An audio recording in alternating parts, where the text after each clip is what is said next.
Welcome back to another episode of Sika Psychology. Today we're going to be talking about kind of one skill or one tool in particular you might use in a sports psychology context. I've realised that there are a load of new people kind of watching the Sika Psychology videos or the Sika videos in general. If you want to go back, there's loads of Sika Psychology videos. There's actually a playlist of them. And I'd love to hear your opinions if there's more things you want to hear discussed about psychology or just kind of sports psychology to be specific.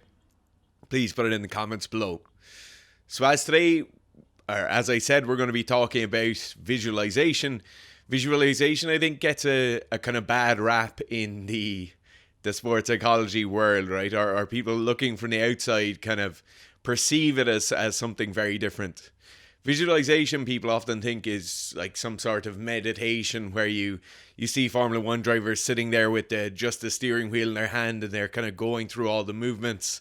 They kind of perceive it as this really quirky thing that people really have to get into, and kind of, if you're into visualization, you don't use anything else.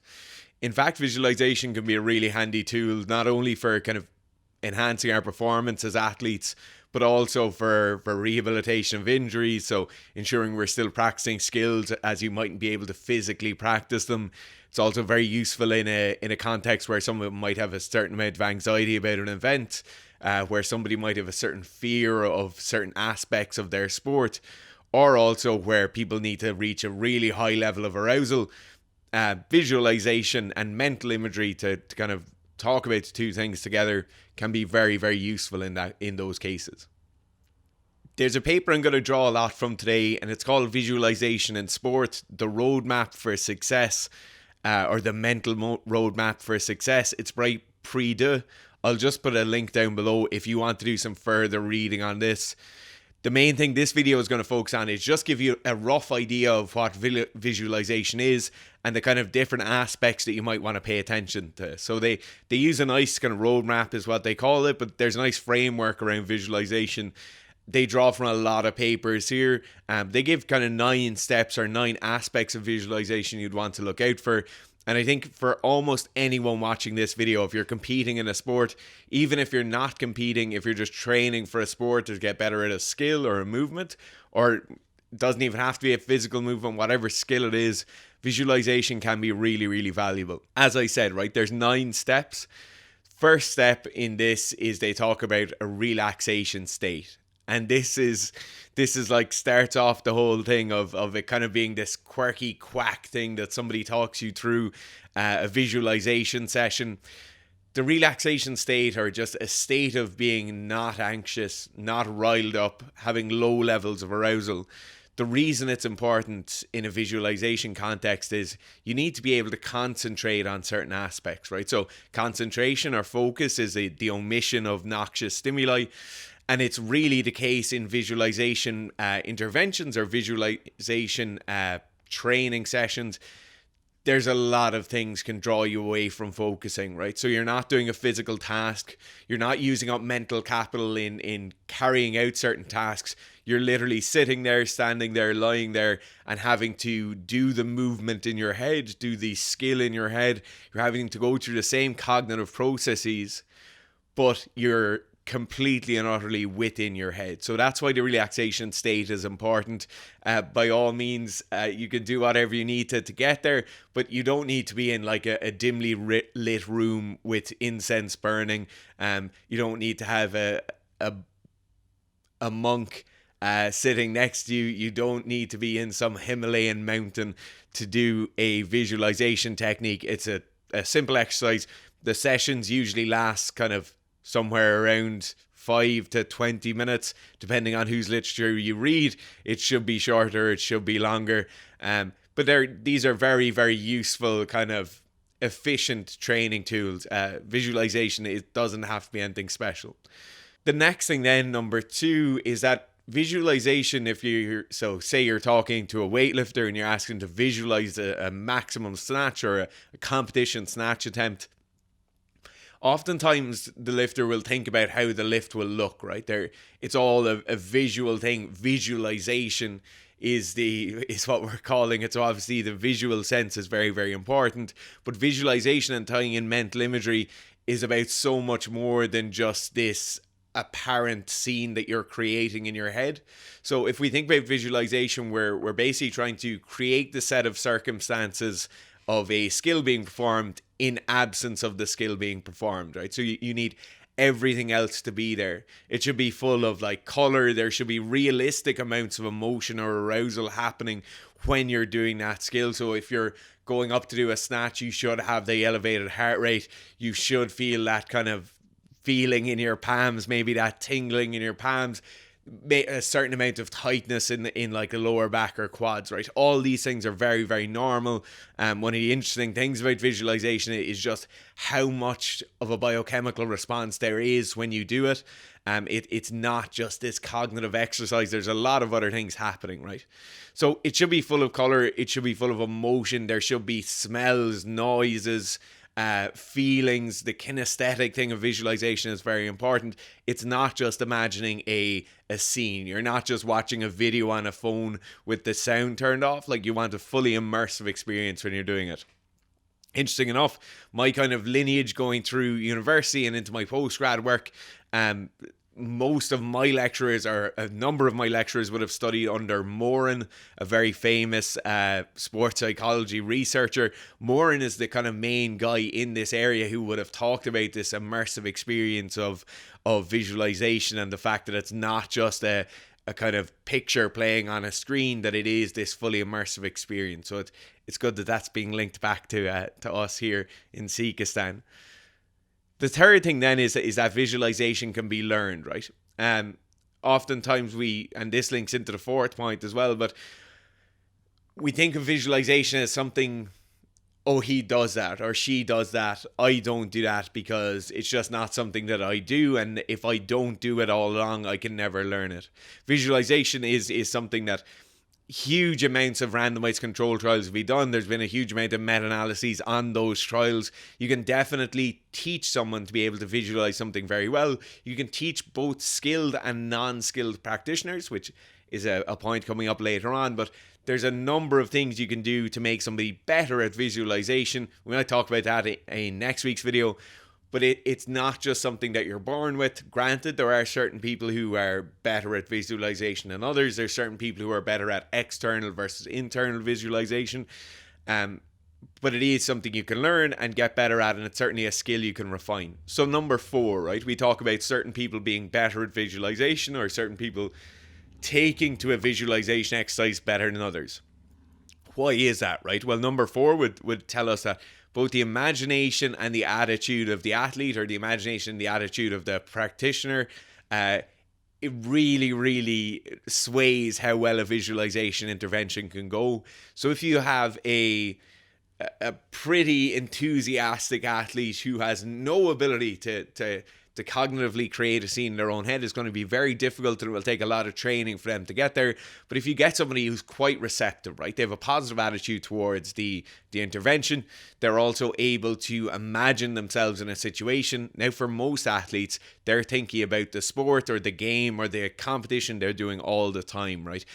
Most of them will have a fairly good level of expertise in bringing themselves into that situation. But you certainly do come across athletes who cannot pull out of their own head right now. Like, they're very, very present in the moment, and they won't think forward, and they won't be able to visualize quite well. And it is something you'll have to work on if you're trying to get better at visualization. Is you'll have to be able to put yourself in a separate space and a separate time at a separate location and just imagine yourself there. Right, so number 5 is just not only senior athletes use this, right? Most of the time we think about the people who use visualization as being the elite Formula 1 drivers, as I mentioned earlier, elite Olympian level kind of athletes using visualization, people who would have a sports psychologist working with them all the time. In reality, most of the studies, like, you don't get elite athletes all the time when you're doing studies. In fact, you get elite athletes very, very rarely. And if you do get elite athletes, you tend to have a smaller cohort. So a lot of studies in visualization are done with college students, school kids, whoever they can get into the studies. So we see that, like, in one such study, 8 to 11-year-old gymnasts, there was a fairly big group of them. They were able to be really, really diligent practitioners of visualization, and they were also able to demonstrate a marked success in groups where visualization and gymnastics training was done versus groups that just did gymnastics training on their own. So not only is it applicable to non-professional or non-elite level athletes, but it's also applicable to non-senior, to like youth and child athletes. Number 6 then, and this is probably where number 5 came from, is that more experience is better. So if you get someone, and I talked about the snatch earlier, if you get somebody who has a very high level of experience in the snatch, they're going to understand those noises, those feelings, the kinesthetics of their feet on the platform. They're going to understand what the lift looks like. They'll have thought about that lift hundreds and thousands of times, right? So obviously for them, it's going to be much easier that they're going to be better at visualization because they've been in the situation so many times. And this is the real important thing. If you're looking to see, like, will visualization be a good tool for me to learn a skill I'm trying to attain in a workplace better, you really need to glean some level of experience before you start visualizing. Now, if you've no other option, visualization is a great tool, but the more experience you have, the better it's going to be for you as you're kind of going through visualization sessions. Right, number 7 then is that the correct timing, the correct tempo, the correct speed of the movement must be done when we're in a visualization session. So there's a number of studies where they take high-level swimmers. I think they actually took American Olympic swimmers. They were able to bring them through a visualization session, and they were within like 0.1 of a second of swimming their time and whatever their event was, if they just had a stopwatch in their hand. So they sit in a seat, they turn on the stopwatch as they visualize them swimming down the pool, they make their turns or whatever, and then they hit the stopwatch again, and you're able to achieve a very, very tight comparison between your visualized skill and your actual skill itself in terms of timing and tempo. So not only is it something that you're able to get very, very good at, and obviously the more experience you have would make you better at it, but it is something that the more closely you can draw those two things together, the more results you're going to be able to glean from it. Bull et al., if you're looking for any papers, I think the last paper they put out was 2011, looking at like this drawing together of the visualized timing and the skill, the actual skill timing and the visualized timing. The closer you can draw those things together, the more benefit you're going to draw from a visualization intervention. Right, so number 8 then is talking about something we briefly touched on earlier, is internal versus external visualization. Internally is the best. It tends to be more productive for people who do it, but externally is still pretty useful. So this is an interesting point, and it's a point a lot of people mightn't know from looking in from the outside, is that when we imagine ourselves doing something, when we visualize ourselves doing something, a certain cohort of people will imagine themselves in the third person. So they'll imagine Dara Fitz standing on a platform. Well, they'll imagine themselves standing on a platform performing a snatch or a clean and jerk or a squat or a deadlift. There's another cohort of people who will imagine it internally, right? So the visuals they're seeing as they're imagining them doing the lift will be looking out in front of the platform. They might look down at their feet, and that visualization is happening from within, right? A lot of the things we talked about today are about drawing the visualized experience closer to the actual experience. And obviously in this case, it's really clear, right, that when you're performing the actual skill, it will be internally you're seeing it. So you're not going to be watching yourself in the third person unless something very strange happens. But what you're trying to get athletes to do, or if you're an athlete doing this, is you're trying to bring that visualization into an internal perspective. There's a number of questionnaires you can do and things that will show you how a person is visualizing something. So a lot of the time, if you're working with a client or you're working with an athlete, you get them to fill in this questionnaire prior to doing a visualization intervention, just to make sure you know what's going on in their head. So are they imagining themselves swinging a golf club from front on, from side on, or from an internal view?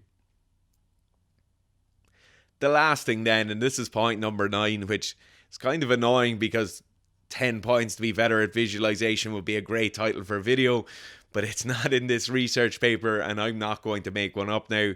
Number 9 is that the images and the visualization we're doing must be positive. So obviously all of this is to do with sports performance, it's to do with getting better at learning a skill, it's to do with gleaning mastery of a skill, refining a skill. So when we're doing that, we don't want to imagine ourselves or visualize ourselves performing a skill poorly or failing a rep or dropping a barbell, whatever it is. The experience itself must be positive. So we're trying to practice good mental repetitions all the time. I hope you enjoyed the video. Next week, we're going to do another video on visualization. I'm going to pick a sport in particular and we're going to write out what would be like a mental imagery script for that sport or that skill. If you could comment down below what sport it is, we've a fair level of experience with almost all sports at the moment. If you could just bang in whatever sport you want that kind of imagery script to be involved with, I'd really appreciate as much engagement on these as possible. And if you're new to the channel, please do like it, subscribe it, do all that good stuff, and check out the playlist of Sika Psychology videos. Thanks.